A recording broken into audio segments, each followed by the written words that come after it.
Catherine Belaro from Batch 4. So, yung topic po natin today ay makikilala pa ba natin ang Diyos kung walang Bible or philosophical theology. Siyempre, first po, basahin po natin yung konsepto ng philosophical theology. So, it is the study of God and His attributes using the tools of human reason, logic, and observation of the universe.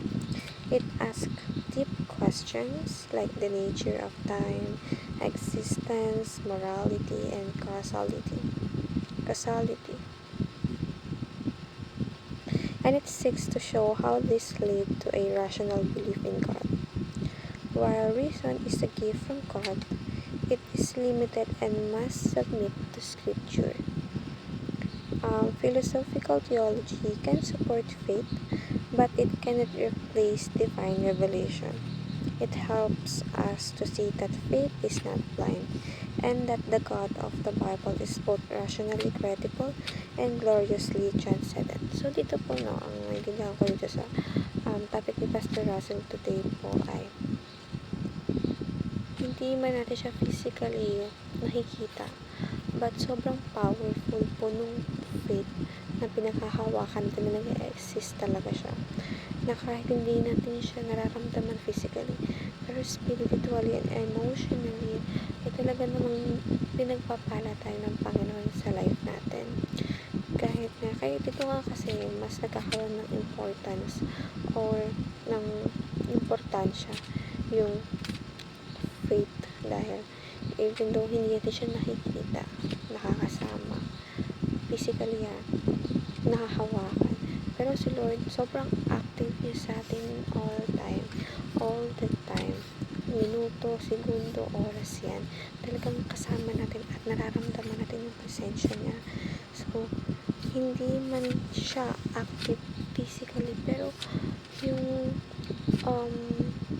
pagdadami niya sa atin is daig pa yung pagkakaroon ng Diyos physically, kasi ang Lord ang Lord po kasi hindi siya one-sided na Panginoon.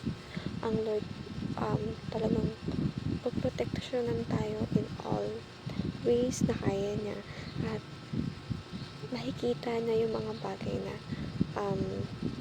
hindi natin nakikita. So, ang Panginoon talaga yung mas merong way para proteksyonan tayo. At sabi po ito sa teachings, na all creation bears God's fingerprints. Creation gives us a glimpse of who God is, and we can truly know God only through the Bible, which is true. Nakikilala natin ang Panginoon Diyos kung tayo nagbabasa ng Biblia, tayo ay nagpe-pray sa Kanya. And applications po ay cultivate a habit of thanking God for His creation. Stay mindful of God and live a life of worship. And read the Bible with the intent to know God. So, lagi tayong may intensyon na mas lumalim tayo sa Panginoong Diyos. Sa ganun, mas lumalim din yung relasyon natin sa Kanya. Kaya naman, pagbutihan natin na i-praise and worship natin ang Lord. So, that's all everyone. Thank you so much for listening.